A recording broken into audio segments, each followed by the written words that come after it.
রাজ্য সরকারের পরিকল্পনার স্টুডেন্ট ক্রেডিট কার্ড নিয়ে অন্যান্য ব্যাংকগুলি যখন মুখ ফেরাচ্ছে, সেই ক্রেডিট কার্ড প্রদানে আস্থা কাঁথির কোঅপারেটিভ ব্যাংকে। পরিদর্শনে বিধানসভার প্রতিনিধি দল। রাজ্য সরকারের স্টুডেন্ট ক্রেডিট কার্ড প্রকল্প, আর সেখানেই সিংহভাগ সরকারি ও বেসরকারি ব্যাংক পিছু হটেছে, কিন্তু আস্থা যোগাচ্ছে রাজ্যের কোঅপারেটিভ ব্যাংকগুলি। এই পরিপ্রেক্ষিতে কাঁথির কোঅপারেটিভ ব্যাংকে পরিকাঠামো খতিয়ে দেখতে এলেন বিধানসভা স্ট্যান্ডিং কমিটি। 10 জন বিধায়ককে সঙ্গে নিয়ে গঠিত এই প্রতিনিধি দলটি ব্যাংক পরিদর্শন করেন এবং ছাত্রছাত্রীদের স্বার্থে স্টুডেন্ট ক্রেডিট কার্ড প্রদানের আবেদন জানান ব্যাংক কর্তৃপক্ষকে।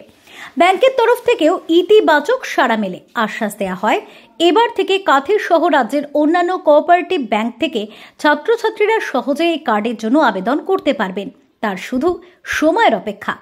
প্রসঙ্গত, কাঁথির এই কোঅপারেটিভ ব্যাংকের দীর্ঘদিনের প্রাক্তন চেয়ারম্যান ছিলেন বর্তমান বিরোধী দলনেতা শুভেন্দু অধিকারী।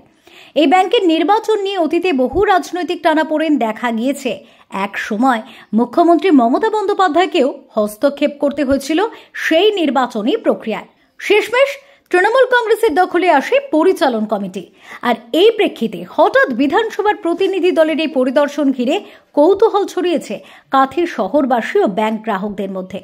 তবে প্রতিনিধি দলের চেয়ারম্যান বিধায়ক বিশ্বনাথ দাস স্পষ্ট জানিয়েছেন, এর পিছনে কোনো রাজনৈতিক উদ্দেশ্য নেই। রাজ্য সরকার চায় ছাত্রছাত্রীরা যেন শিক্ষার জন্য সহজে আর্থিক সহায়তা পায়। তাই বেসরকারি ব্যাংকগুলি যখন মুখ ফিরিয়েছে, সেখানে কোঅপারেটিভ ব্যাংকগুলি এখন সরকারের প্রধান ভরসা। এদিন কাঁথি কোঅপারেটিভ ব্যাংকের সভাগৃহে একটি গুরুত্বপূর্ণ বৈঠক অনুষ্ঠিত হয়। বৈঠকে উপস্থিত ছিলেন কাঁথি কোঅপারেটিভ ইউনিয়নের সভাপতি হরিসাধন দাস অধিকারী, কন্টাই রুরাল কোঅপারেটিভ ব্যাংকের ভাইস চেয়ারম্যান তরুণ জানা, কন্টাই বলাগেরিয়া সেন্ট্রাল কোঅপারেটিভ ব্যাংকের প্রতিনিধি সহ প্রমুখ। আমরা পশ্চিমবঙ্গ বিধানসভা স্ট্যান্ডিং কমিটি কোঅপারেটিভ এবং কনজিউমার থেকে আমরা গতকাল পশ্চিম মেদিনীপুরে এসেছিলাম। সারাদিন পশ্চিম মেদিনীপুরে আমরা ভিজিট করেছি। আজকে সকালে ডিএম সাহেবের সঙ্গে মিটিং করে তারপর আমরা পূর্ব মেদিনীপুরে এলাম। পূর্ব মেদিনীপুর আমরা প্রথম এই সেন্ট্রাল কন্টাই কোঅপারেটিভ ব্যাংকে আমরা এলাম। তা যা ফাইল আমরা দেখলাম, মোটামুটি আমরা আজ পর্যন্ত যতগুলো ব্যাংক ভিজিট করেছি এই রাজ্যের মধ্যে, তার মধ্যে টপ সেন্ট্রাল যে কোঅপারেটিভ ব্যাংক কন্টাই। তো আমরা আশাবাদী যে আগামী দিন আরও ভালো জায়গায় চলে যাবে এবং আমাদের চেয়ারম্যান বিধায়ক তরুণকান্তি মাইতি তিনি বললেন, তরুণবাবু বললেন যে আমরা ডিসেম্বর থেকে আরও নতুন ব্রাঞ্চ ওপেন করব। এটা একটা ভালো দিক, ভালো লক্ষণ বলে আমি মনে করি। আমরা পূর্ব মেদিনীপুর আজ আছি, কাল আছি এবং পরশুদিনও থাকবো। অনেকগুলো কোঅপারেটিভ ব্যাংক আমাদের ভিজিট করার কথা। তো আশা করি এই জেলায় কোনো কোঅপারেটিভ ব্যাংক লসে রান করছে না, আগামী দিনেও করবে না। আর এই কন্টাই কোঅপারেটিভ ব্যাংক এর গৌরব, এর মান বহু জায়গার মানুষ জানে, কারণ এদের ব্রাঞ্চ বড়বাজারে আছে, এদের ব্রাঞ্চ ডানকুনিতে আছে, কলকাতার মধ্যে আছে, পশ্চিম মেদিনীপুরে আছে, বিভিন্ন জায়গায় আছে। আমরা আজকে খুব খুশি যে আমাদের বিধানসভার যে standing committee on consumer and cooperation, তারা আজকে আমাদের ব্যাংক পরিদর্শনে এসেছিলেন। তারা আমাদের ব্যাংক ঘুরে ফুরে দেখেছেন এবং যথারীতি তারা তাদের স্যাটিসফ্যাকশন প্রকাশ করেছেন। তো তাদের একটা প্রস্তাব ছিল যে ওই স্টুডেন্টস ক্রেডিট কার্ড। তো আমরা তো স্টুডেন্টস ক্রেডিট কার্ড দেওয়ার জন্য বসেই আছি, কোনো অসুবিধা নেই। যারা আবেদন করবেন তাদেরকে আমরা স্টুডেন্টস ক্রেডিট কার্ডের সুবিধা দেবো। ব্যাপারটা হচ্ছে যে অ্যাকচুয়ালি মুখ্যমন্ত্রী এই প্রজেক্টটা করেছেন স্বাভাবিকভাবে দুস্থ ছাত্রছাত্রীদের পাশে দাঁড়ানোর লক্ষ্যে। এই কাজটা আমাদের করা প্রয়োজন, সকলেরই এগিয়ে আসা উচিত। তো সেই অর্থে আমরা যখন অ্যাপ্লিকেশনগুলো পাই, অ্যাপ্লিকেশনগুলো আমরা কনসিডার নিশ্চিতভাবে করব এবং যা ব্যবস্থা নেওয়ার, উপযুক্ত ব্যবস্থা নেওয়ার চেষ্টা করবো। কোনো জোন ভিত্তিক অ্যাপ্লিকেশন করতে পারবে নাকি? না, এভাবে তো হয় না। ওটা স্টুডেন্টসরা, সিস্টেমটাই হচ্ছে একটা পোর্টাল আছে, সেই পোর্টালে স্টুডেন্টসরা অ্যাপ্লাই করে। এখন অ্যাপ্লাই করলে তারপরে যে যে ব্যাংক তারা বাছে, 2-3টে করে ব্যাংক বাছে, তার মধ্যে কোনো একটা ব্যাংক থেকে তাদের লোন দেওয়ার ব্যবস্থা করতে হয়। তা স্বাভাবিকভাবে স্টুডেন্টসরা কনভেনিয়েন্ট ব্যাংক থেকে তারা অ্যাপ্লাইটা করে। আমাদের প্রিয় প্রতিষ্ঠান কন্টাই কোঅপারেটিভ ব্যাংক, এই ব্যাংক তো আরবান কোঅপারেটিভ। বিধানসভার সাবজেক্ট কমিটি প্রতিনিধিবৃন্দ আজকে উপস্থিত হয়েছে। তাতে উনি ব্যাংকের সবটাই দেখেছেন এবং আমার ব্যাংকের ভূয়সী প্রশংসাও করেছেন।